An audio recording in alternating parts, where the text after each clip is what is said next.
Welcome to week 2, Freedom Fridays with me, Pete Clark, the Whispers guy. Well, that was an interesting week. So I recorded the first podcast as a one-off. I didn't do any changes and I was terrified. Absolutely terrified. But I'll share with you in a second all the things I went through on reflection. As a quick reminder, I'm sharing these podcasts to inform you of the challenges and the journey that I take in seeking to take Fridays off, not from life, but from work, so that I can add more life to my years. And whether I succeed or fail, I'm hoping that you can use it as a lesson, a roadmap, to help you make some of the changes that you'd be interested in making for yourselves. So last Friday, I would probably give myself a C+ in that I ended up working for most of the afternoon, which is not untypical. I did do something with my morning. I went for a long bike ride, the longest I've been for a while, so that was good. So I felt in some ways I was adding life to my years, but then got sucked into the inevitable calls and emails and things that I felt, I couldn't leave till Monday. But prior to that was probably the biggest lesson for me in that once I had decided to publish it, even the thought of it and letting people hear it, the first lesson that I was reminded of is just how big a judgment I make on myself. You know, I had running through my head so often in such a loud, screaming voice, who wants to listen to a middle-aged white guy living a privileged life on the northern beaches in Australia with a Scottish accent? Who would really want to listen to that? And how dare he even think of living the dream? And how lucky and privileged is he that he could even think about taking Fridays off work? And that was just a constant commentary running through my head. There were times when I thought about not posting it and not letting you know it was available and not doing it. And the only way I really pushed through was partly ignoring those comments and, still pushing through and pressing publish. I also thought that once I published that the earth would open up and swallow me. And so I took the chance that with my intention set, which is really positive and vulnerable and sharing to allow you to watch and observe from the sidelines about somebody making some difficult choices and some big changes, that's what hopefully would shine through. And yet I've remembered how much I judge myself based on ridiculous comparisons, but how much I judge myself in what I do, especially when I'm doing something new. And so a couple of things that got me through that were, I remember reading somewhere that if you're going to do something worthwhile, then you may as well be bad at it at the start.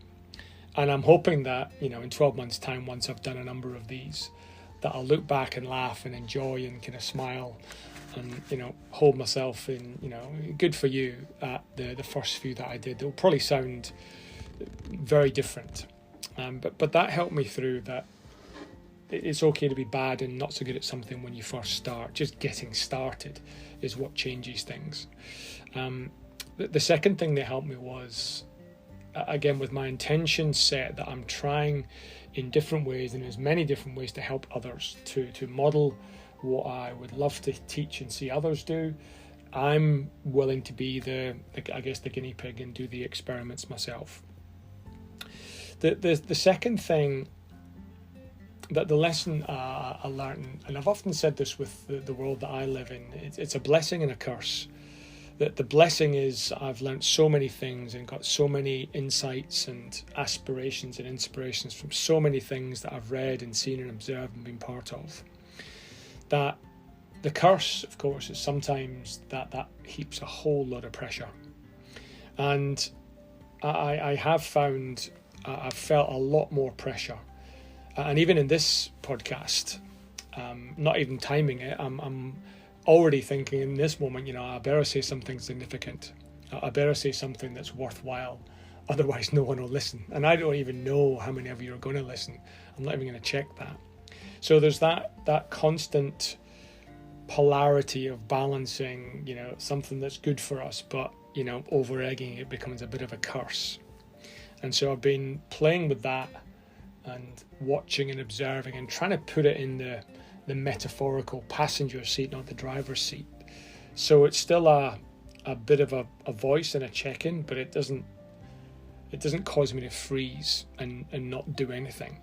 One of the biggest things that I've learned over the last 12 months, and this was spurred by a good buddy of mine, Colin Howells, is he dared me to write 50 shitty articles on LinkedIn. And just that catalyst got me started. And where I am now with my writing and, little 60-second videos is so different to a year ago. So I'm projecting that in a year's time, these podcasts and these ways of helping will be very different, hopefully better. And my commitment is at least to do it for the totality of the experiment I'm doing. And then I've got an idea about what my second experiment will be. The third lesson that I've learnt is, having committed to try and do less on Friday with regard to work and more with regard to putting life into my years, I found myself thinking more through time, not in time. So thinking through time is when you project ahead what's required and you plan and get things ready for when that happens. Thinking in time is being spontaneous and doing it off the cuff. Sometimes I know people will run out of petrol and then go and get petrol, whereas others will plan what they're doing the following day and get it the night before. So I have found that with regard to Fridays, Mondays, Tuesdays, I've been thinking, right, what do I need to do Wednesday, Thursday to make sure I've got the opportunity that Friday is free. Last week, for example, I had the planning that I would normally do on a Friday for the following week. I had to do it on Thursday, and I was off-site on this week, Monday, Tuesday, and so I had to make sure I was all packed. I tend to try and like to take a lot of stimulation to these off-sites, and I was packed and pretty much ready to go on Thursday, which is unusual. Normally I'm not last minute, but before I can solidify and be certain about what I'm going to do, I normally leave it till the end until I'm really feel like I'm really ready. So that's been a little bit of a shift. As I think about Friday, on Monday or Tuesday, I'm starting to cram into those days all of the things that I would normally leave. So it's hopefully starting to build that muscle, which was one of the reasons I started this, to maximize our infinite resource of time. Work expands the time we give it. So if I only give it 4 days, can I get done in 4 days what would normally take 5? And so far, there's been some wins. There's been some fails, definitely. Now, at this stage, my next Friday is clear. There's no work in it. There's no meetings.